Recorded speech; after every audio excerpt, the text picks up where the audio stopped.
Wall Street Wrap-Up is supported by Bamboolas, featuring live music and coming soon, tapas and wine upstairs. Bamboolas, the heartbeat of Frenchman Street. This week on Wall Street Wrap-Up, the stock market ended down. So what they say about September being a down month for stocks, could it be true? This week, the Biden administration cancels all oil drilling activity in Alaska that was started during the Trump administration. So how will this action affect the price of oil here in the United States? And while the administration was canceling Alaskan drilling, Saudi Arabia decides to continue their oil cuts to the United States through the end of this year. So how will this affect us at the pumps, inflation, and with the economy? A new report states that 75% of Americans are stressed about running out of money. We'll tell you more and discuss it with Morgan Stanley's Managing Director, Jim Spiro. Forbes magazine named Jim Best In-State Wealth Advisor. Barron's picked him as one of the top U.S. wealth advisors in the country with $2.9 billion of assets under management. Jim will be with us here tonight. I'm Andre Laborde. We've got these stories and more. It's Friday and it's time for Wall Street Wrap-Up.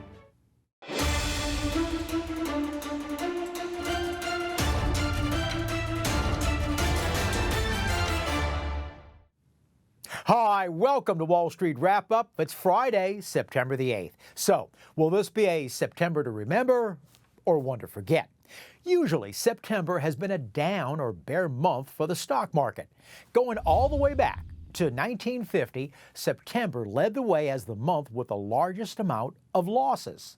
Now, in the most recent years, September led the way, especially last year in 2022, when the S&P 500 dropped almost 9.5%. And that was followed by 2021, when it fell 4.75%. The Biden administration this week canceled all oil drilling activity in Alaska that was started during the Trump administration. And at the same time, while doing that, this week, Saudi Arabia announced they're going to continue a reduction in the oil to be sold to the United States, extending that moratorium at least until the end of the year, if not longer. Well, that news sent oil prices higher. Presently, the Biden administration is taking oil out of the Strategic Petroleum Reserve to keep the price lower, but that will eventually need to be replenished. Some oil analysts state that $100 barrel of oil is possible by the end of the year. And according to AAA, the price of a gallon of regular gas today is now at $3.83 per gallon, up from $3.75 1 year ago. In January of 2021, the price of a gallon of gas was at $2.39 per gallon. And the Federal Reserve today reports that household net worth rose to a record $154 trillion in the second quarter of this year, while household debt rose in the last quarter to a 2.7% annualized rate. And also, the federal government annual debt rose 12.7% from the second quarter of last year to the second quarter of this year, 23. So, how did our money do this week? Well, all indexes were higher for the day, but lower for the week. The top sectors of the week were energy, utilities, and the communication services. And the sectors that lagged were industrials, materials, and technology. This week, the Dow Jones, they closed down 0.7 of a point for the week. And the S&P 500, they were down almost 1.3% for the week. And the NASDAQ, they closed today at just under 2% for the week.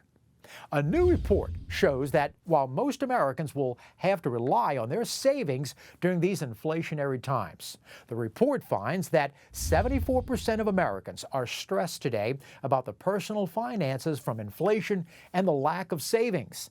And this stress has increased from 70% just 5 months ago in April. The finding also shows that of those, 37%, or just over a third, are very stressed about their finances. And these workers with a 401k, 24% of those put away up to whatever their employer matches, but 11% contributed the maximum amount, and 8% set up an automatic default amount that was set up by their employer's plan. Of over 2,700 surveyed, they found that just over half contribute to a 401k, and 41% of those respondents, they don't. Well, this year, you can contribute up to $22,500 in a 401, but also, if you're 50 years old or older, you can put up to an additional $7,500 as a catch-up contribution, up to $30,000 per year. Well, this week, a report that there's a greater concern of bank exposure to commercial loans due to fewer tenants to pay on those mortgages. Banks are holding just over $3.5 trillion in commercial loans, and some, if not many of those real estate properties, well, they seem shaky. So, how should we plan for the remainder of the year for investing, and where are the minefields that lay ahead? Joining me tonight is Morgan Stanley's Managing Director, Jim Spiro. Hi, Jim. Welcome to Wall Street Wrap-Up. Andre, good to be here. Thanks for having me back. Jim, we just started September, and we've got about 4 more months toward the ends of the year. What do you think the rest of the year looks like? Do you think we're going to be looking at a bull market or a bear market for the remainder? Well, look, I can give you 10, I think, very compelling reasons why the market's going to go higher in the next 4 months and 10 why it's going to go lower. And the answer is I don't know. I don't have a window into the future. Not a day goes by that I don't see 4 or 5 people paraded out who tell you what the semiconductor stocks are going to do in the next 3 days and what the energy stocks are going to do and so on and so forth. And I'm not so sure that these folks aren't better marketers than investment people. I can't tell you what the market will do over the short term. And the good news is nobody else can either. With interest rates at the current level, Andre, will be challenging. I don't think the market's getting ready to fall out of bed, although that's always possible. But you now have a whole series of competing investments for the stock market that didn't exist until about 2, 3, 4 months ago. So you know the acronym that had floated around Wall Street for some time, TINA, there is no alternative, i.e. money had to go into stocks because there were no compelling alternatives. So you had a whole host of things that spawned from that, meme stocks, and now we're seeing it with artificial intelligence. A couple of years ago, we saw it with digital currencies. Years ago, you know, you've seen it in other areas where things get very frothy. But now there's a lot of competition for stock market money. So I think as long as interest rates stay up around here, I think the market will find it a challenging environment. Yes, I do.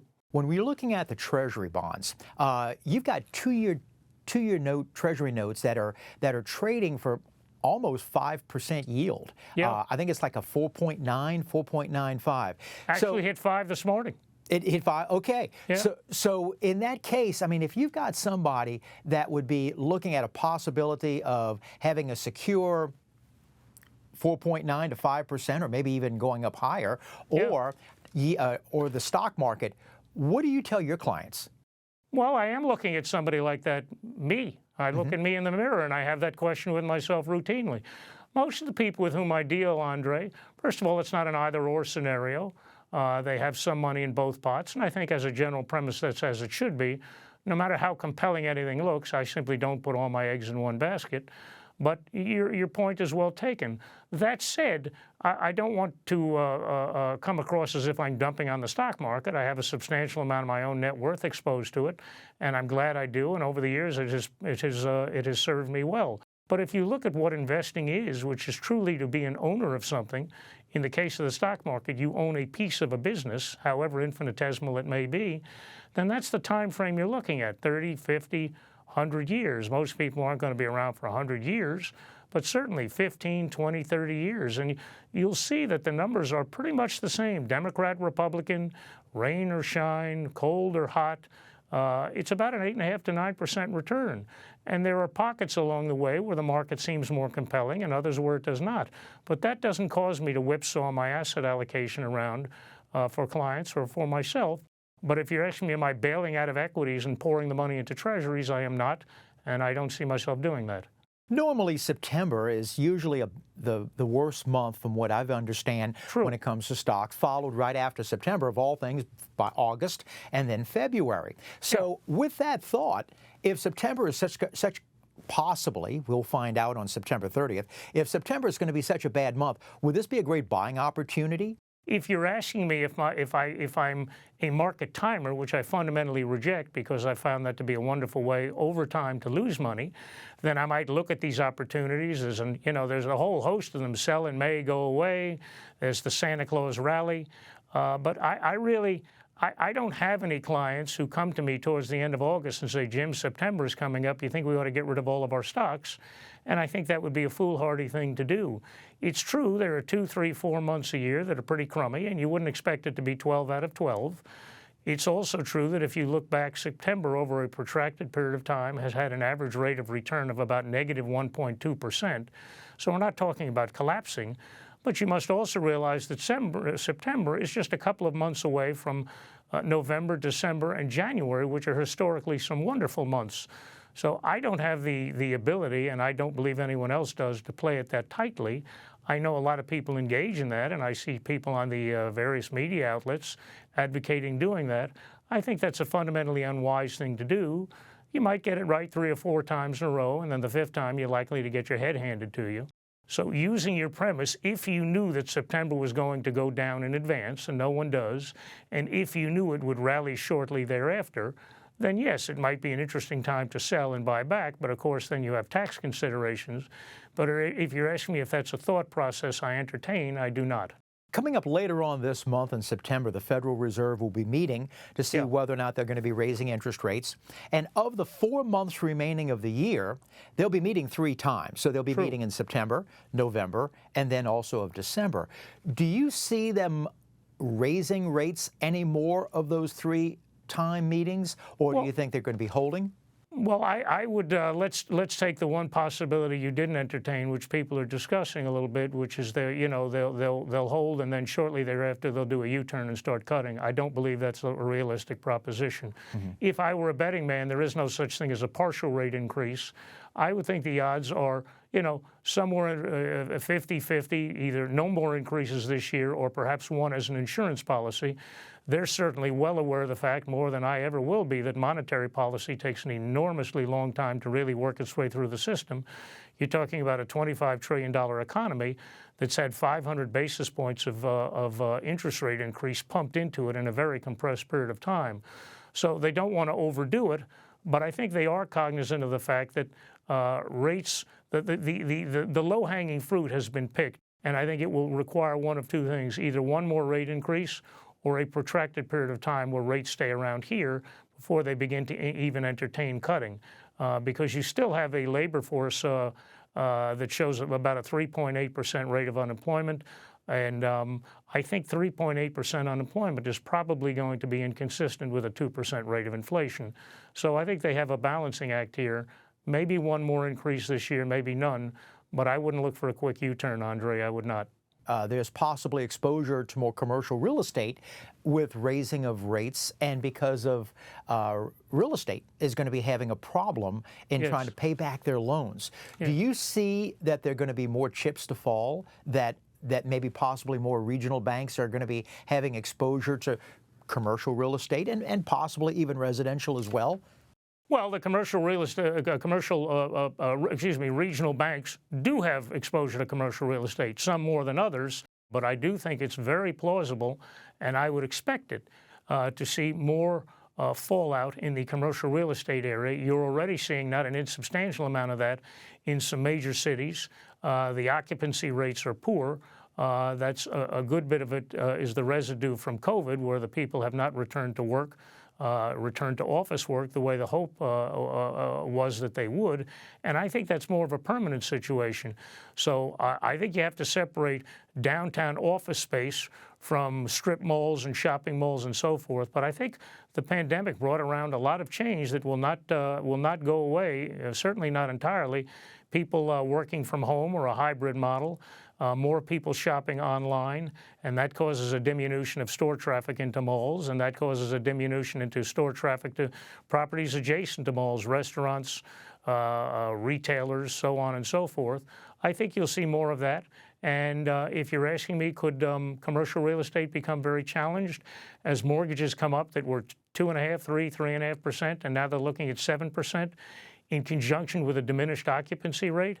yes, I could see more fallout. I think it'll be bank-specific, depending upon how leveraged and exposed their balance sheet is to that kind of space, and depending upon the markets in which they serve. Some are more exposed than others. We're heading into the holiday season, into the fourth quarter, December, and normally for retailers, that's their biggest time of the year to try to make up whatever they've gone vacant of for the other 11 months.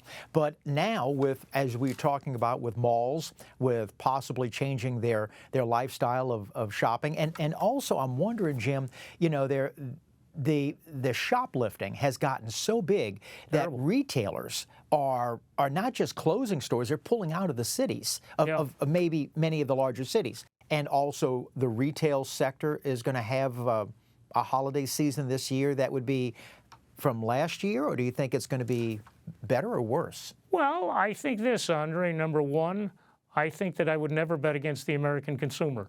Our economy is two-thirds of the GDP is consumer-driven, and no matter how bad things get, you come holiday time, people generally want to go out and shop. There are a whole host of emotional reasons they do it, not just shopping for gifts, but I guess feel good, camaraderie, get out, enjoy the seasonal festivities and so forth. I don't think that'll go away. I think a lot of these things are at the margin. I will tell you that I think more and more consumers are starting to be pressed, starting to be strapped. You see credit card debt rising to levels that we haven't seen in quite some time. I think that student loan payments, those are starting to be required to be resumed. All of these little things, they add up to a much larger narrative, in addition to the fact that, as I alluded to earlier, monetary policy takes a long time to work. So the first 3-4 increases that took place mid last year, a lot of folks said, geez, I don't see any difference, I'm doing fine. Well, now you're starting to see unemployment come up a little bit. Credit card rates are at multi-decade highs. As I say, student loan payments about to resume. I think things are going to be a little tighter. So, yes, I could see that it would be a challenge season, but I wouldn't think the bottom will drop out. I don't think we're facing 2008 at all, quite the contrary. In terms of shrinkage, which I guess is the euphemism they use these days for theft and also to some extent damage, yes, you see it in a lot of big city stores. And I don't know what the answer is. That's a sociological problem. I don't have training in that area. But if you're asking me, do I think you'll see more and more stores say it's not worth it when you add in the cost of transportation, the higher rents in some of the major cities, the transportation costs to get the goods in, dealing with parking and so on and so forth? Do I think you'll see more merchants, not en masse, but do I think you'll see more of it where they say it's not worth the hassle? Yes, I do, and that's a shame because the people who end up being hurt are the residents of those areas. So I don't think that's going to go away either. Curious of whether or not that you'll see a greater increase of online shopping as there's a decrease of mall traffic. I do. I actually learned to do some of this a couple of months ago, so I'm late to the game on all of this stuff. I know you, Jim. You're now doing online internet? No. I believe me, I'm a day late and a dollar short when it comes to technology. I got out of a flip-top phone just a couple of years ago only because my hand was forced. Okay. But yeah, I mean, when you press a couple of buttons and the stuff comes to your door, you don't have to deal with the traffic and the cost of gas and the parking and the lines.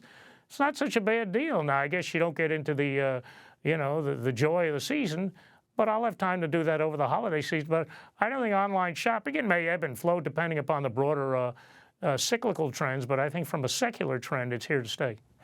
Well, we'll share a cup of eggnog some other time to get into the holiday season. That I know how to do. I'll go with you okay. I'm okay there. I can handle that. That's it.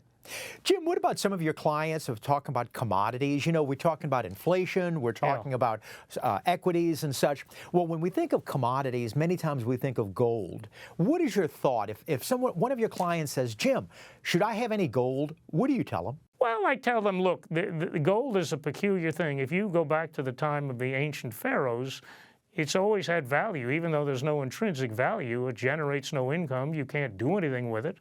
But go back, you can read about the pharaohs. They wanted to be entombed with gold. It's always looked at as a steady source of value. It's not clear to me why, maybe the luster, but I don't think that's going to change. I'm not a gold bug, and as a consequence, I'm never a gold bear. We don't have any clients who have vast quantities of gold, at least that I'm aware of, certainly not with us. We do have some clients that want to have some exposure to gold, and I'm not averse to it. I'm neither for it nor against it. I could see the arguments for it. There are times where it seems to do very well, but if you look back again over protracted periods of time, which is again what investing is, you'll see it hasn't been a good investment. There have been a couple of pockets where you could hit a home run, but that comes down to timing. The easiest way I have found to do it is you can do it through a couple of gold exchange-traded funds. You press a button, you own it, it's part of your portfolio. Other people want to own the gold, so they go through the hassle of owning the gold bars, and then, of course, you have to deal with shipping and insurance and storage. Other people want to own gold coins. There are some people who think we're going to be going back to the days of canned goods in the backyard and gold coins, and I don't see that. I don't see the days of Wyatt Earp walking around with a 45 strapped to my waist and gold coins, and I don't know how that would work anyway. You give the barber a gold coin, and he gives you back half a gold coin. So if we get to that point, I don't see you going to the OK Corral anyway. Yeah, Jim. I don't know what's going to be left of the world. So if you want to have a little gold, you can have it. If you don't, it's okay by me. The easiest way, I think, to do it is an ETF, and you buy it and hold it for a protracted period of time, and maybe you sleep better. But are there any fundamental reasons why I think it's worth owning? No. If you're concerned about the dollar or concerned about the economy, I think those are legitimate concerns that could be addressed more easily without gold. And Jim, I always tell people when people ask me my thoughts on gold, I just say, always just have enough on hand to bribe the border guards. That's all. That's it. Jim, what about cash reserves? You know, there was a report recently by the Federal Reserve out that something like over $5 trillion is being held by people in money market accounts and checking accounts and such. So there's a lot of cash on hand. Now, you know, there was a thought of some people have a FOMO, fear of missing out, so they'd want to buy, but it looks like it's going just the opposite. Do you think that people are waiting for prices to drop to get into equities? Do you think there's a fear of getting into equities? Well, there's always a certain degree of fear and a certain degree of trepidation and a certain degree of exuberance. That's why you have a market. You always have buyers and sellers. If you're asking me, are there people who are frightened of getting in the market right now? Sure, I've found that for 40 years, 365 days a year. If you're asking me, are there people keeping money in cash because they say, I'm waiting for exactly that right buy point? Yes, they say that as a matter of rhetoric. As a matter of behavior, they rarely act on it, because if they say they're waiting for the market to drop 5%, then when it drops 5%, and you say, hey, Joe or Sally, here's your opportunity, you were waiting for a 5% drop, 99 out of 100 times the person will say, well, I think it might come down a little bit more. So in their mind, they're waiting for the 10% drop, and then, of course, when the 5% drop begins to recover, invariably the person calls me up and says, you know, I should have gotten in, I goofed, but if it happens again, this time I'll learn my lesson, and usually the scenario is repeated. So I don't time. I prefer dollar cost averaging. It takes the emotion out of it. I think some of it is fear, some of it is timing, but some of it is also not keeping your head in the sand and recognizing it's a pretty doggone good opportunity. Your investment is stable, your liquidity is second to none, and you can get 5% if you make a little effort to look around.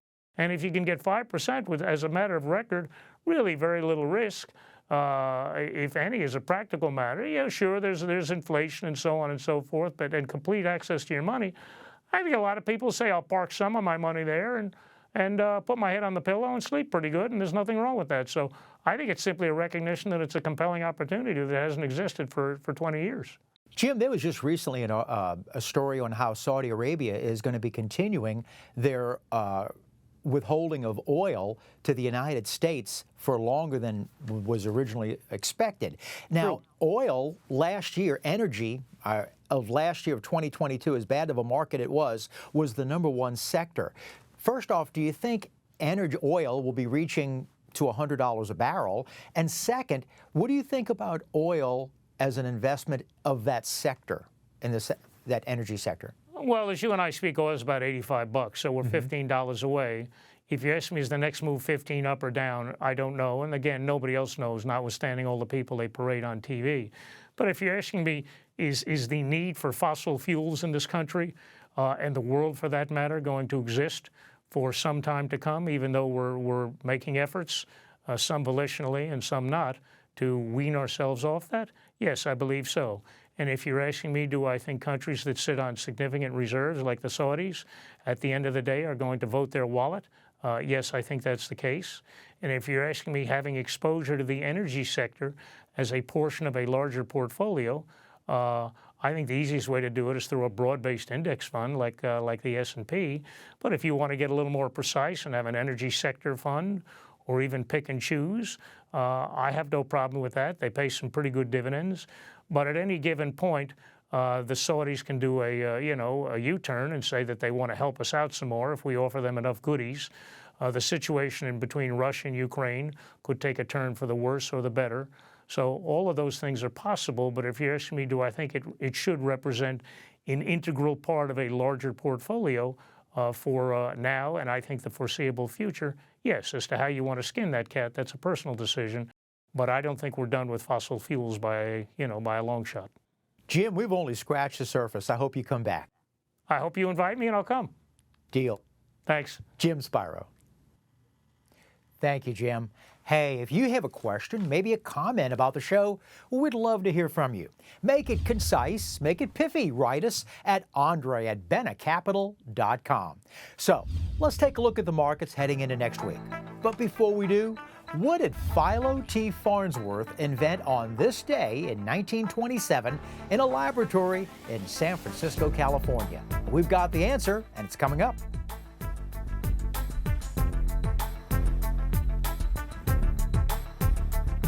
Well, what did Philo T. Farnsworth invent on this day in 1927 at a laboratory in San Francisco, California? Television. And I, for one, am sure glad he did. Well, let's have a wrap-up on Wall Street. Tesla is announcing plans to install 20,000 electric charging stations to Hilton hotels all across the United States, Mexico, and Canada. Now, these charging stations can be used not just by Tesla EVs, but any U.S.-made electric vehicles. Tom Brady is now partnering with Delta Airlines. Brady will become a long-term strategic advisor for Delta at an undisclosed sum, which I'm sure will mean higher than Delta even flies. And finally, if you're an LSU fan who enjoyed quarterback Joe Burrows at Tiger Stadium, well, you now probably are a Cincinnati Bengals fan. And you'll probably glad to hear that this week, Joe became the highest paid NFL player ever. His new contract calls for $275 million and a 5-year extension with $219 million of that guaranteed. And even better than that, he even got an LSU education. And that's a wrap-up on Wall Street Wrap-Up. So join us next week when we find out about August CPI inflation numbers, if the UAW strikes against Ford, GM, and Stellantis, and how will the Biden administration canceling oil drilling in Alaska affect the economy and the price of gas at the pumps. And the price of gas when we talk with Wells Fargo's chief economist, Jay Bryson. Jay will be with us next week. And that's our show for Friday, September the 8th. Our thanks to Jim Spiro for being with us tonight, but always we appreciate you for allowing us into your homes this evening. Have a fun weekend with the ones you love. I'll see you next week. Remember, if it's Friday, it's Wall Street Wrap-Up. I'm Andre Laborde. Also remember, money never sleeps. Good night.